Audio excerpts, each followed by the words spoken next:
Buonasera e ben ritrovati con il TG Flash di New Sicilia, di eseguiti i titoli più importanti del pomeriggio. Firmato oggi il protocollo d'intesa di cooperazione tecnico-scientifica tra il Comune di Palermo e l'Università degli Studi.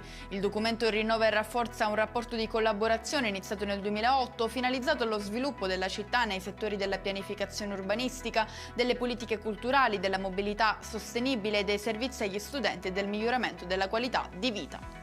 Restiamo a Palermo con l'incontro dell'assessore alle attività produttive Edita Maio con imprenditori e sindacati, un confronto volto a far sì che le strategie di investimento dei fondi siano sempre aderenti alle reali esigenze del territorio. Durante l'incontro Tamaio ha presentato le proposte di attivazione degli interventi a valere sul PRFESR Sicilia 2021-2027. L'Ordine dei Medici di Palermo ha fatto il punto in merito agli accertamenti attualmente in corso all'ospedale civico, sottolineando che finora non c'è alcuna segnalazione da fare. Al momento, si legge nella nota, non risultano pervenute comunicazioni ufficiali da parte dell'autorità giudiziaria.